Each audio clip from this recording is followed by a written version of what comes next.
매일 뉴스를 접합니다. 매일 뉴스를 접해요.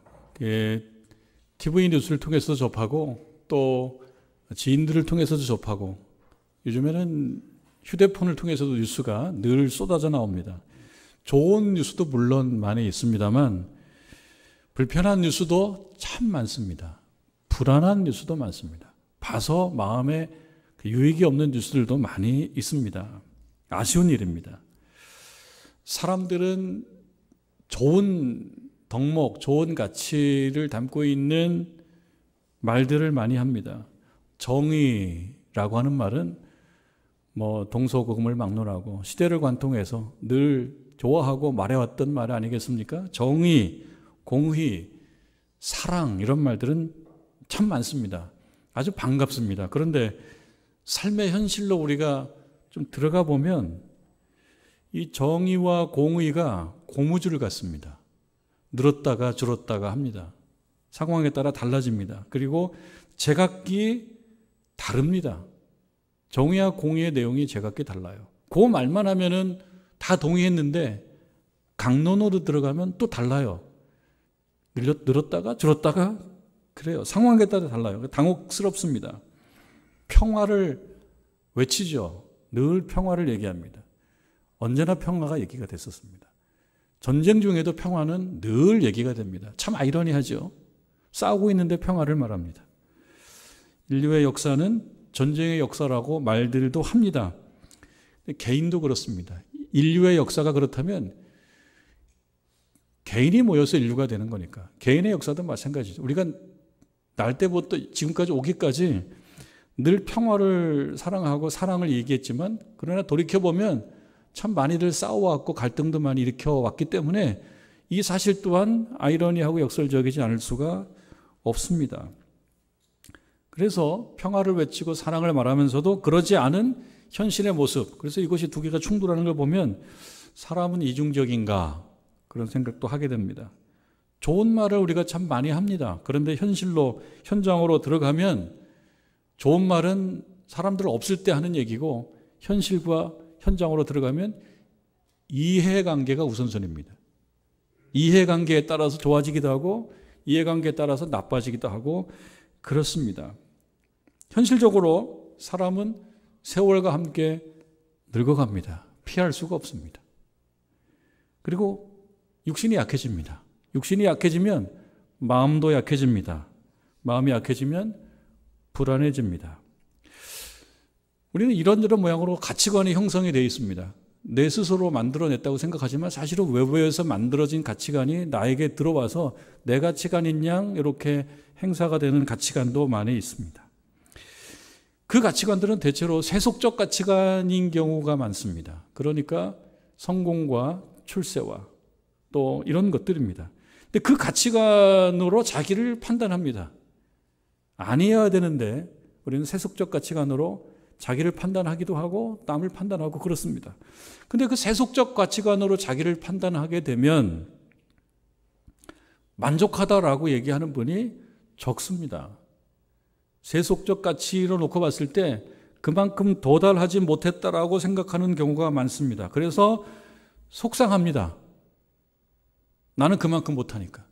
세속적 가치 기준으로 놓고 보면 그만큼 올라서지 못해서 세속적 가치 기준에서 떨어져서 보다 바람직한 가치관을 갖고 싶지만 외부에서 강요를 받기 때문에 그 가치관으로 세상도 보고 나도 판단하는데 그리 볼 때 그 기준에 미치지 못해서 속상할 때가 참 많습니다. 외적인 기준에 도달하지 못한 속상함이 있습니다.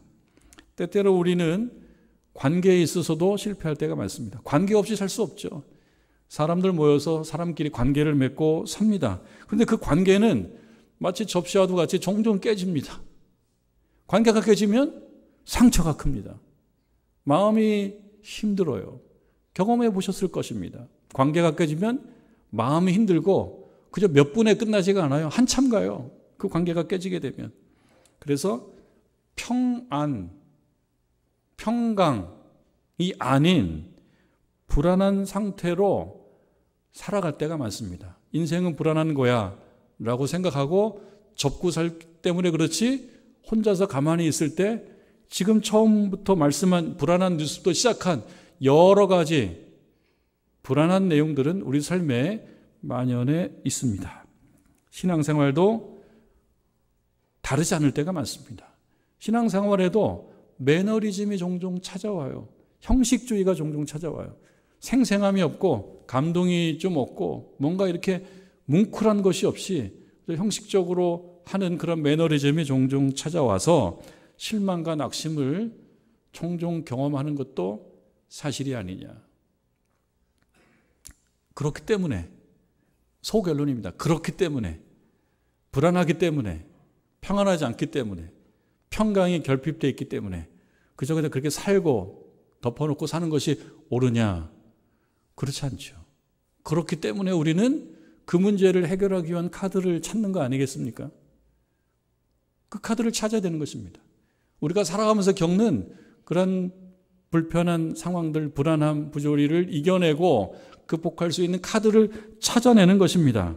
오늘 본문의 말씀은 그 카드가 무엇인지를 우리들에게 보여주는 거예요. 살아가다 보면 겪게 되는 그 어려움들, 약함, 낙심, 불안함을 이길 수 있는 그런 카드가 무엇인지 말해줍니다. 그것은 바로 우리 주님께서 주시는 평강입니다. 그 평강이 여러분과 함께 하시길 주님의 이름으로 축원합니다. 오늘 본문의 제자들이 불안한 거예요. 두려운 거예요. 편치 않은 거예요. 우리와 다를 바가 없어요. 내용이 다를 뿐입니다. 그들도 불안합니다. 여러분 19절 말씀, 이날 곧 안식 후 첫날 저녁 때에 제자들이 유대인을 두려워하고 있습니다. 불안해하고 있습니다. 달리 얘기하면 평안이 없습니다. 평강이 없습니다. 왜 그랬을까? 왜 그랬을까 생각해 보면 이런 것입니다. 예수님을 십자가에 못 박은 사람들이 있습니다. 종교 지도자들도 그랬습니다.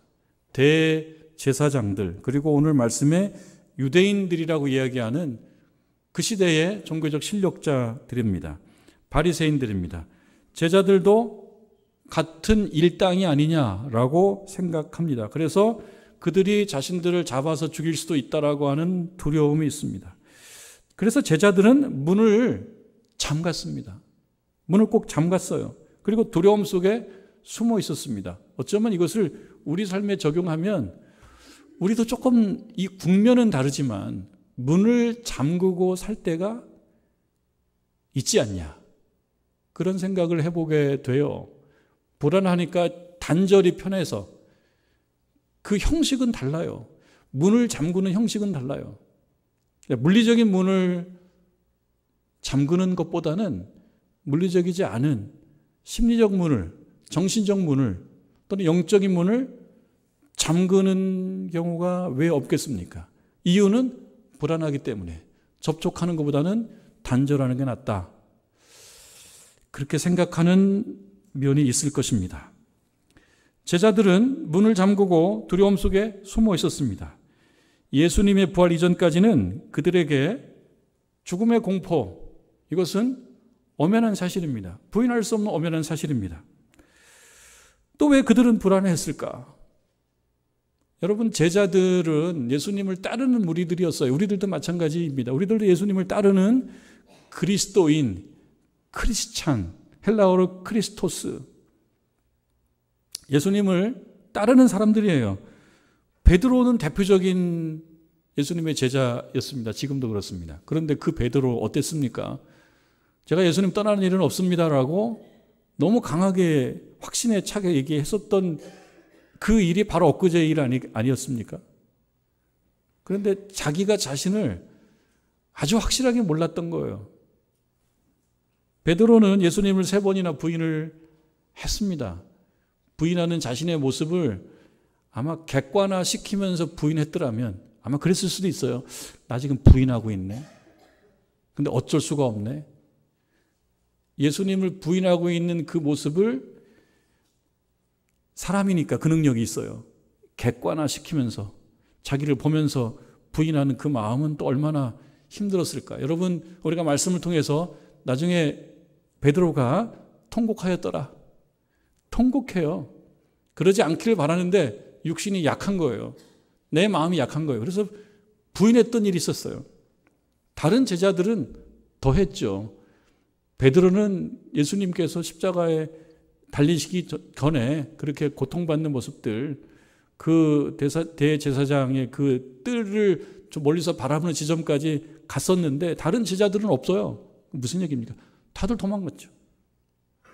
예수님을 따른다고 얘기했던 무리들이 도망갔습니다. 근데 그들 또한 자기 객관화를 좀 해봤었겠죠. 나 지금 도망가네. 나 지금 예수님과 거리를 두네. 관계가 없는 척하네. 아마 자신들의 실패를 바라보지 않을 수가 없었을 것입니다. 그리고 예수님을 배신했다라고 하는 그 사실을 마음 아프게 생각했을 수 있겠다 싶어요. 그래서 예수님을 다시 만나게 된다 그러면 당당할 수가 없었을 것 같습니다. 스스로 무너진 사람이라고 여겼을 가능성이 많습니다.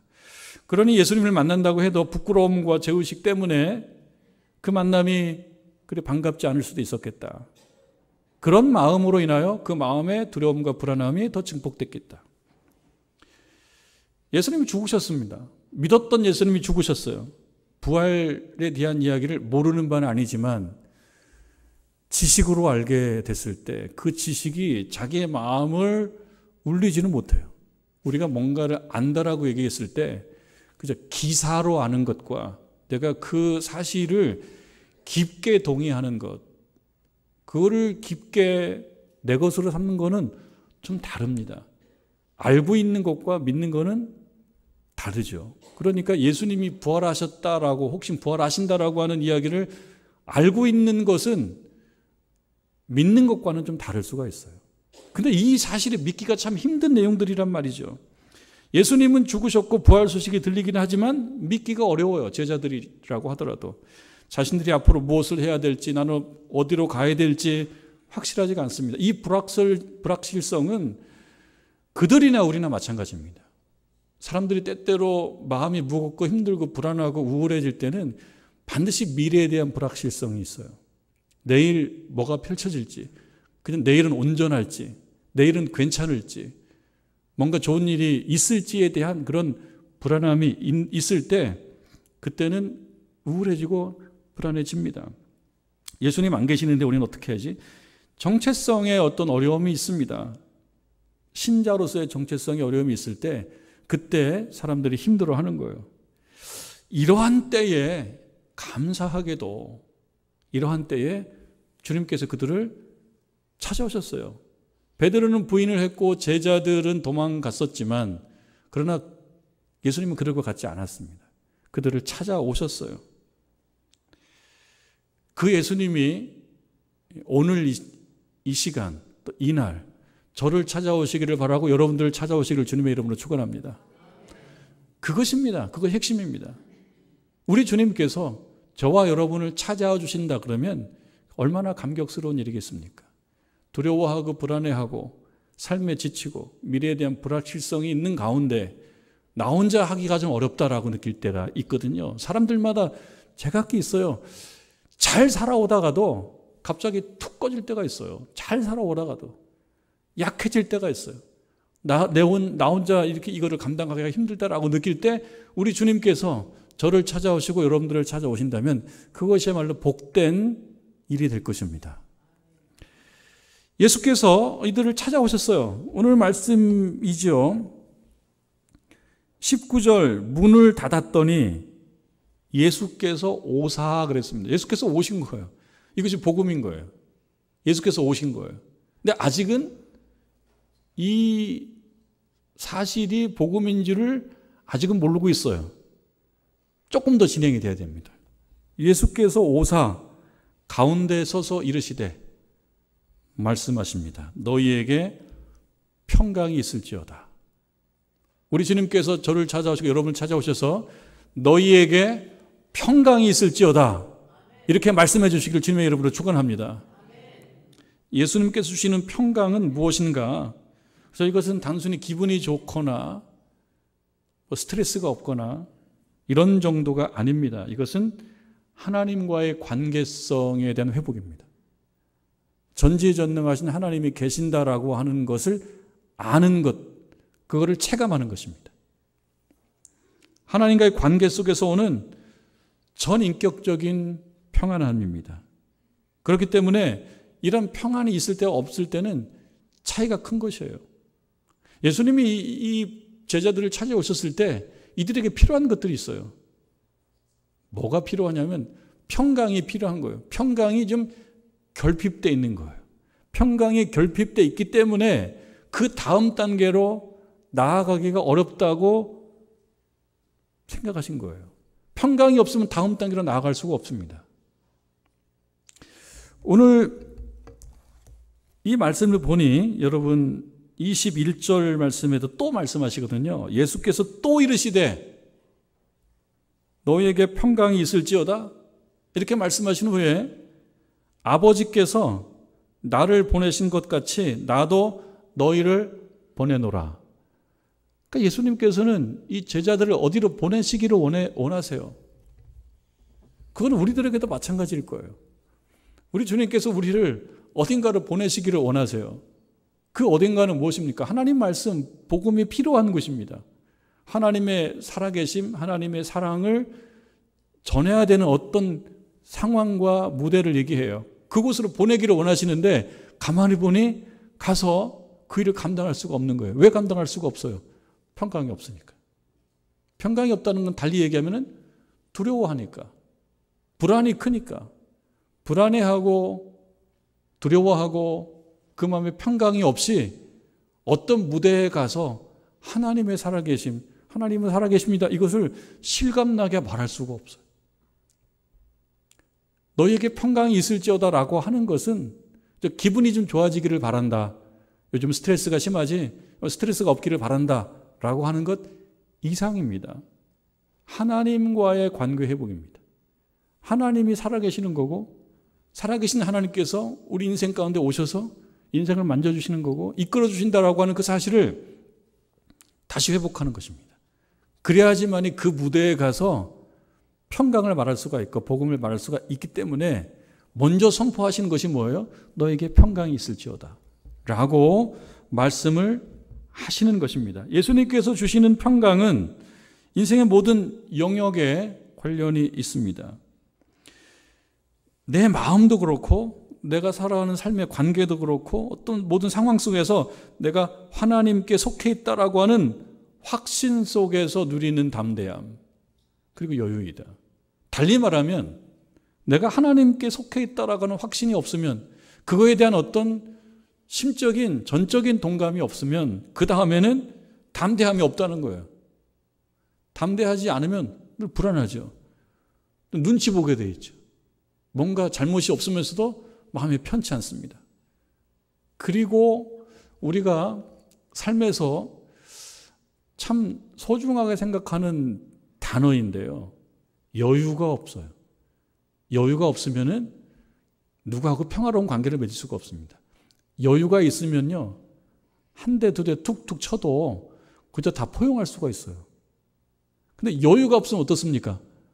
한 대를 치면 나는 5대를 때릴 거야. 이런 마음이 생겨요. 건들기만 해봐, 나를. 나를 건들기만 해봐. 이렇게 돼요. 여유가 없으면. 그러니까 하나님과의 관계를 통해서 하나님이 내 편이셔. 하나님이 내 편이야라고 하는 그런 또 믿음과 확신으로 인한 그런 평강이 없을 때는 현실적으로 우리 삶 가운데 여유가 없어져서 여유가 없게 되면 거기에 평화가 없죠. 누군가에 대한 관계에 여유로움이 없습니다. 그래서 이 평강은 단순한 감정, 평온함 그 이상이다. 아무리 상황이 흔들려도 내가 하나님 손 안에 있다라고 하는 확신이 있으면 또 그래서 무너지지 않고 마음이 그리고 사람들 앞에서 자유롭고 그리고 우리가 늘 염려하는 미래의 문제를 염려하지 않는 경우가 많지 않아요. 미래에 대한 염려가 다 있어요. 그 미래에 대한 불확실성에서도 담대할 수가 있다. 언제요? 하나님과의 관계가 분명히 잘 회복돼서 제자들의 경우는 그 두려움이 없어지고 하나님께서 살아계시기 때문에 무엇인가 더 해줄 수 있어라고 하는 마음이 있을 때 그때는 담대해질 수 있고 삶의 여유를 찾을 수 있고, 내가 여유로우면 그 자체가 샬롬이에요. 그 자체가 평화예요. 내가 여유로우면 아마 반경 1km 안에 있는 모든 게 평화로워요. 내가 여유로우면. 근데 내가 여유롭지 못하면, 내가 불안하고 내가 두려우면 반경 1km 안에는 다 걱정, 근심이 사로잡고 긴장이 있게 된다라고 하는 말이죠. 그래서 우리는 예수님께서 주시는 평강이 있어야 된다. 지금 당장은 불안한 일이 있어도 하나님께서 나를 책임져 주신다라고 하는 그런 믿음, 감정이 폭주하지 않고 중심을 지킬 수 있는 마음 상태가 필요하다라고 하는 것입니다. 사람들이 나를 오해하죠. 때때로 또 비난할 때도 있어요.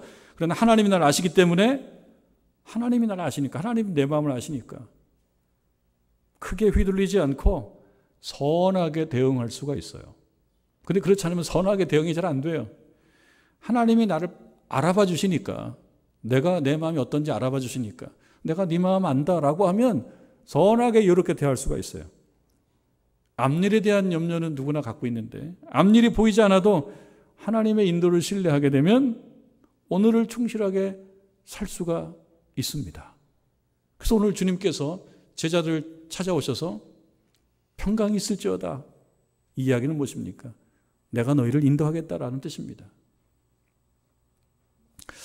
그런데 이런 질문도 하나 하게 됩니다. 제자들은 예수님을 직접 만났어요. 육신으로 만났습니다. 그러니까 내 육체적으로, 신체적으로 예수님을 봐요. 그러니까 오감으로 느끼고 있어요. 그런데 우리들은요, 그 생각해 보는 거예요. 우리들은 제자들보다 불리한 게 있네. 왜냐하면 육체적으로 예수님을 지금 보지 못하고 있네. 그럼 예수님의 음성으로 너희에게 평강이 있을지어다, 내 오감, 청각으로는 못 알아듣네. 그럼 우리는 어떻게 하지? 라고 하는 질문이 생겨요. 현실적으로 우리는 예수님께서 살아계신 분이 아니기 때문에 육체적 눈으로 그를 바라볼 수 없다라고 하는 그런 생각을 하지 않을 수가 없게 돼요. 그렇다 그러면 우리는 어떻게 되는가? 히브리서 12장 말씀에는 이런 말씀이 있습니다. 믿음의 주요, 또 온전하게 하시는 이인 예수를 바라보자. 예수님께서 돌아가시고 난 이후의 문제인데, 예수를 바라보자. 그러면 히브리서 시대에 예수를 바라볼 수 있었다면 오늘날에도 우리는 예수를 만날 수 있다는 말인가? 있다는 말입니다. 오늘날에도 우리는 예수를 바라볼 수 있으며, 우리가 바라볼 때 그 예수께서 우리를 바라보시며 그 만남이 이곳에서도 이루어질 수 있다라고 하는 뜻입니다. 여러분 그걸 믿으시길 바랍니다. 그렇다 그러면 내가 물질적으로, 육체적으로 예수님을 만나지 않아도 내가 예수님을 바라봄으로 인하여 예수님을 만날 수 있다라고 한다 그러면, 그 예수님을 바라본다라고 하는 것은 또 무슨 의미가 있는가를 생각해 봐요. 예수님을 바라본다라고 하는 것은, 그럼 내 고개를 좀 위로 들어야 되나? 고개를 내리면 예수님 안 바라보는 거고, 혹은 눈을 감으면 안 되나? 근데 기도는 눈을 감고 하는 건데, 보통 눈을 감고 기도하면 예수님을 바라보지 않는 건가? 이런 생각을 해보게 되니까 내 눈을 감거나 내 눈을 올리거나 내 눈을 낮추거나 그런 문제가 아닌 거예요. 예수를 바라본다라고 하는 것은 여러분 살아가는 삶의 태도와 관련이 되어 있습니다. 내 삶의 지향점과 관련이 되어 있는 것입니다. 예수를 바라본다라고 하는 말은 말 그대로 물리적으로 눈으로 보는 것이 아닙니다. 삶의 태도, 마음의 방향성인데, 그 예수님의 삶의 기준, 예수님을 삶의 기준으로 삼고 내 감정과 내 결정의 기준을 주님의 성품과 가르침에 맞춰보고자 애를 쓰는 것입니다. 그것이 예수님을 바라보는 현실적인 모습입니다. 그것이 바로 말씀에서 얘기하는, 성경에서 얘기하는 예수님을 바라보는 것이고 예수님을 만나는 것이다. 예수님을 바라보는 삶의 태도란 구체적으로 무엇을 말하는 것인가 질문하지 않을 수가 없습니다. 그것은 무엇이든지 우리 주님이시라면 어떻게 하시겠는가 라고 하는 거에 대해서 관심을 갖는 거예요. 여러분 살아가시면서 우리 주님이시라면 어떻게 있을까라고 관심을 갖는 것입니다. 우리 주님이시라면 지금 이 상황에서 어떻게 반응을 하시겠는가라고 질문하는 것입니다. 감정보다 말씀을 기준으로 삼는 태도가 예수님을 바라보는 것입니다. 감정은 참 위력적입니다. 감정은. 우리가 머릿속으로 옳은 것을 생각을 해도 감정적으로 상해 있으면 그 감정이 이성을 또 생각을 이길 때가 참 많아요. 이성으로 내가 옳다라고 하는 생각으로 감정까지 차분하게 만들 수 있는 사람이라면 그거는 보통 훈련된 사람이 아니에요. 보통 감정이 이성을 이길 때가 참 많아요.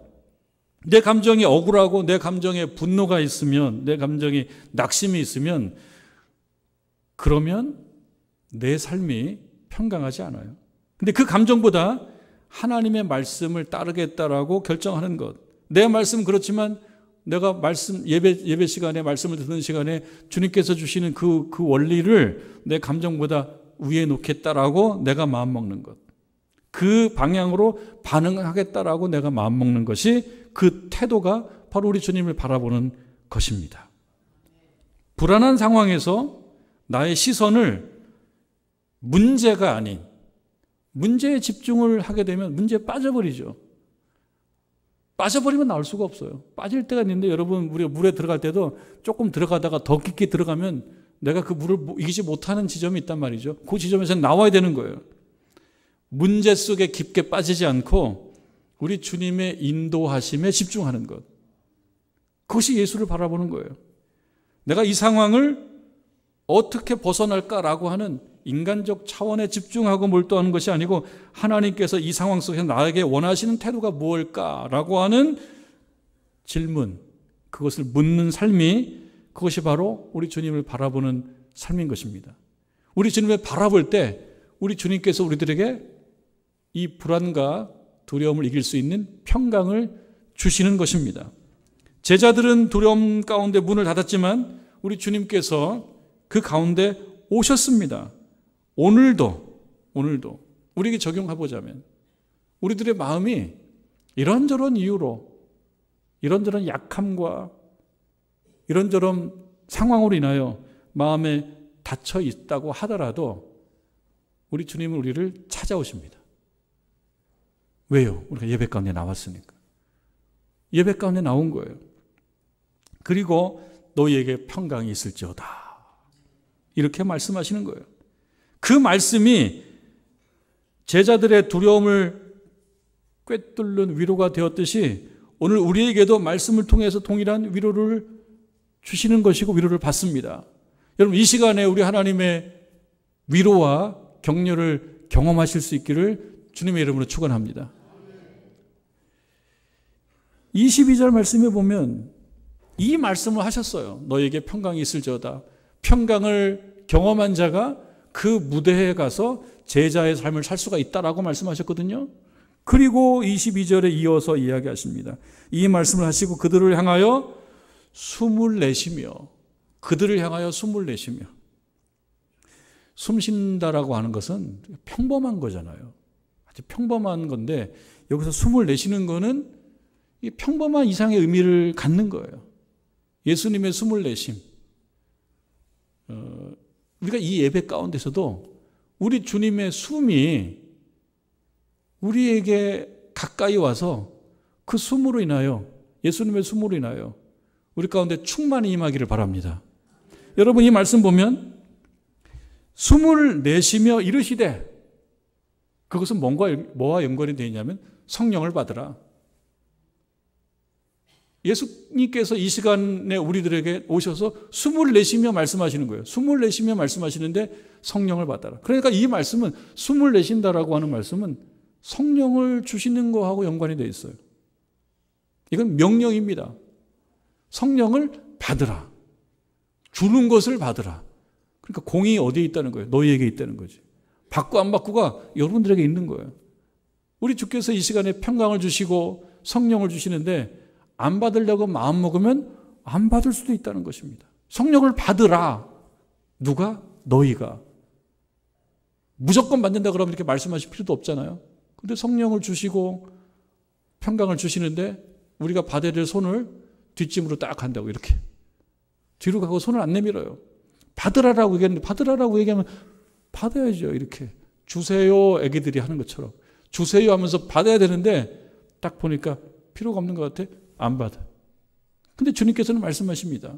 성령을 받으라. 그 얘기는 지금 성령을 주시겠다는 거예요. 이것이 이 말씀에는 숨으로 표현되어 있어요. 이 시간에 우리 주님께서 우리들을 향하여 숨을 주시고 성령을 주시는 줄로 믿습니다. 그리고 우리들에게 요구하는 것은 받으라. 손을 내밀어서 받으라. 달리 얘기하면 마음을 한번 열어봐라.